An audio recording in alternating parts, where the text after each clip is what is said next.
everyone, it's Lauren J. Welcome back, or welcome if you're new. I like to do get ready with me style videos using products that are new to me, or just need a little bit more love in my collection.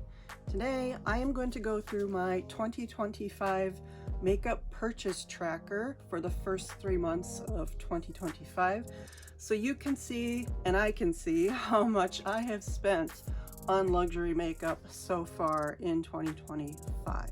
So if you're interested in seeing more about the money I spent on my makeup and a little bit of my creative makeup journal, please keep watching. Hello everyone. So yes, the makeup journal is back. So I'm going to go through the first 3 months of 2025 and go over my purchases and show you a little bit of the updates I've made in my purchasing tracker for 2025. I don't think there's going to be any huge surprises in here, but it'll be a good way for me to evaluate how much I've spent so far on makeup. So this is an Archer and Olive journal. This was from their summer collection from last year. It's got a pretty pearly mermaid on it, and I use it to do creative spreads and to track my makeup. I do have a video showing more of these spreads in close-up. But for 2025, I created this purchase tracker here. And so since I'm filming this in the beginning of May, so I can go through the first 3 months of the year. So I have this laid out in 3-month intervals. So here's April, May, and June. Then I will get July, August, September. And then of course, the end of the month will be here. So for January, on January 25th of 2025, I picked up a bunch of stuff from the Color Match collection. So I picked up the Rouge Coco Balm Shine in Honey Bliss, number 752. That was $48. I picked up the Ombre Essential Latte Frappe, $248. That was $40. And I picked up 4 of the Stila Yous. Those were all $35, so that was a total of $228. Now on that purchase, I also did purchase some skincare, which I noted down here. Since I'm mostly just doing makeup here, since the purchase was quite large for skincare, I bought the Sublimage Le Fluid Emulsion. That was $345. And the Sublimage L'Essence Fondamental, $325. So I spent a total of $670 on skincare. Yes, I know. That's why I'm writing it down. Thank you. So I did make a huge investment in skincare. That is not inconsequential. I don't necessarily count it as part of my makeup, but it is beauty skincare. It is what preps for my makeup, so it is written down here. But as you can see, for January, I spent $228 on just makeup products. Again, this was all Color Match collection. Then for February, I didn't make any purchases. I spent $0. So yay me. I mean, and I'm not counting like cotton pads and things like that. I have a lot of skincare samples. I have a lot of makeup removers and face washes that are already in my collection that I don't need to replenish on, but sort of basic things like that. But I didn't purchase any lipsticks, I didn't purchase any powders, any eye products, nothing. So no purchases in February, which, you know, hey, there we go. But then we get to March, and March is my birthday month, and March is also the month that the Leblanc collection came out. The Camellia Futura collection came out in March, so I picked up a bunch of stuff from that collection. A splurge because, again, it was my birthday, so I picked up the Fluid in Luminor, the one in Halo. That was $56. I picked up the Le Vernis in Pioneer, and that was $33. That's actually what I've got on top of another polish on here today. I've actually got a darker polish sandwiched between 2 layers of this one.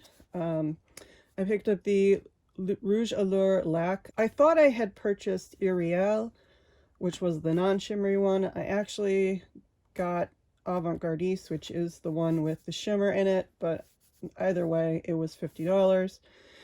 I picked up the La Catron Utopia, that's the color quad, the eye color quad, that was $76.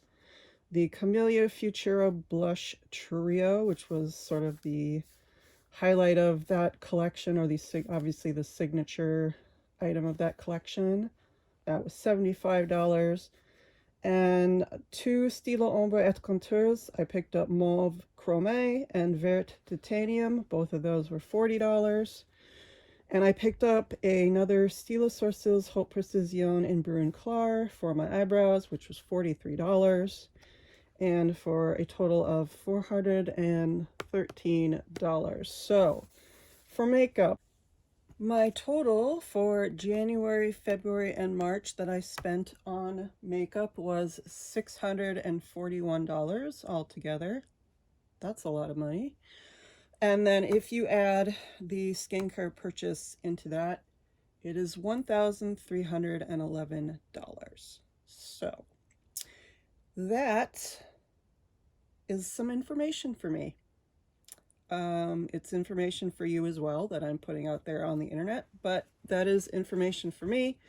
And also it's just sort of keeping me accountable. It's giving you guys information so you can see how much it costs just to go. And this is all just Chanel. I mean, can you imagine if I was trying out Guerlain, if I was trying out the new Prada releases, Dior, Givenchy, or start adding something like Charlotte Tilbury into the mix? It's a lot of money. And for someone who is monetized and is able to get some kind of write-off or something for their channel, maybe that is worth it. For me, I am not monetized, and this is a lot of money. I use my makeup. You can tell from my channel that I use my makeup a lot. I reuse products a lot, and makeup is something that I really love and enjoy. So this is just a reminder to me that it is not an inexpensive hobby, and it is also just a reality check that, hey, sometimes this just needs to slow down and is not always going to be a priority for me. So, but as you can see, I actually feel like not making any purchases. Look, it is the shortest month of the year, I'll grant you that, but hey, I managed to go a whole month without making any purchases of makeup that I don't need. So hey, progress, right? And then for April, May, and June, I had written down some notes here on what I was going to pick up from the LeBlanc collection. So over here, so just shifting my journal off to the side so I can actually write into it, I am going to make some notes over here about Le Beige. I did do a will I buy it in my last video, so this is the Le Beige, and I know I'm left-handed and you can't see me writing.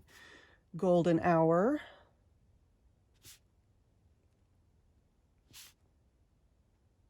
And I believe I said in that video that I would pick up one of the two blush and highlight duos, so blush and highlight duo. I think it was Soleil Couchant. So Soleil Sun Couchant. I don't know what that means. I will have to look it up. And then I had also said that I would probably want to pick up one of the La Vernis, the golden one. I don't know the name of that one, but I'll just put gold there. None of the Cocoa Flashes really caught my eye. One of the blush sticks may be in the orange color, not the eyeshadow palette. So yeah, I think it was just these two items that I really was considering purchasing, that blush and highlight duo and the golden nail polish.